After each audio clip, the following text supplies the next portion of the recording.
I wake up on the floor of my room, next to my bed, which is empty, and in a pool of my own vomit, but now my temples are letting go of the coughing barbed wire between my eyes. The bathtub of my skull is draining out all of its stampede, and I am possessed with a sudden clarity.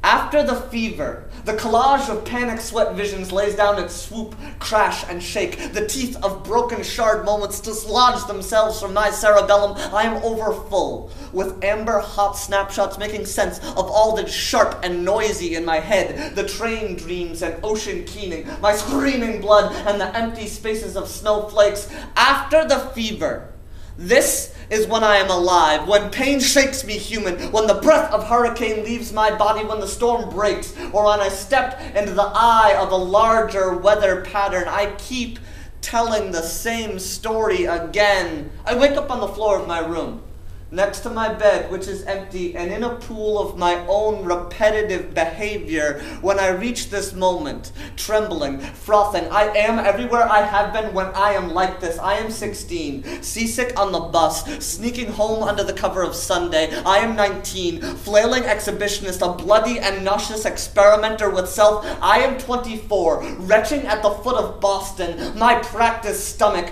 trying to live faster and faster still. I want to get better without getting sick. I want to not want to get sick. There is a new territory inside of me, but all of my stories still revolve around the same pressure system. I shiver back to sanity from the manic certainty of resuscitation, but remain addicted to healing.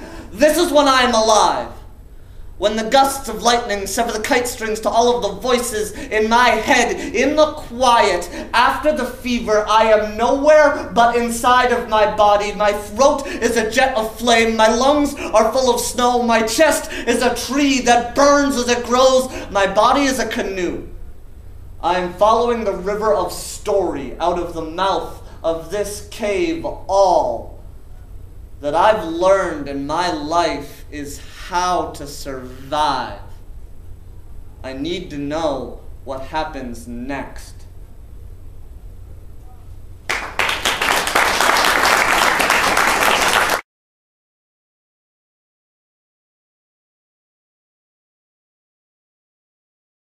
A way for me to know that a piece of writing is of consequence is if I'm scared to write it. I try to avoid in my writing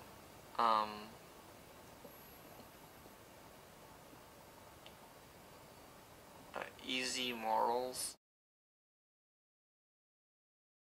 I wrote things that were very difficult to understand. They didn't make a lot of sense, except to me. You know, they were of such a personal language that it was like, you know, like, I think a lot of times when people start out, they're telling inside jokes that you tell yourself. You know, there are jokes that you have inside of your own head that never escape, and I feel like a lot of people, when they start out, that's what their writing is. It's like all of your inside jokes with yourself that you put on paper, and nobody knows that language. And you read it to people, and people don't get it. But there's no reason why they would. Nobody has the cartography for that. And then a lot of people get upset when that inner language isn't understood. They feel betrayed somehow. They just thought that magically other people would understand that inner language, even though you've given them no bridge.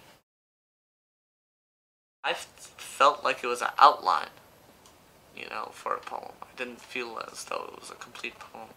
And I read it, and it was so vastly different. Like, when I read it, it was like stepping through a door. It was unbelievable. And it's the poem, like, It's called 11 to 7. It's in my book, and it's remained unchanged. Like, I haven't changed anything in that poem.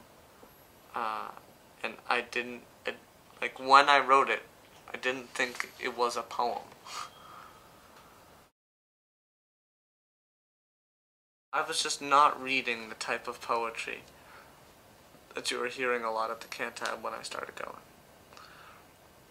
And one night after the slam, Simone came up to me and was like, Brian, and I didn't know her then.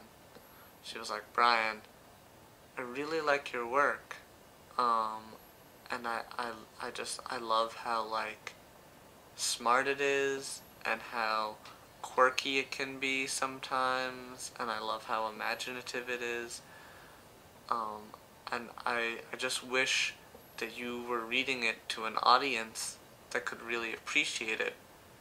And I was so mad. I was so pissed. And I would drive to the Cantab, and I just felt like everyone should like my poems. Like, I don't want to, like, I don't want to drive all the way to Worcester to have anybody like my poems. Like, the heck with you, lady? Like, I was so mad at Simone. And when she said that, I went home that night and I wrote like 4 poems. Not like about that event, just to have to slam with. I was like,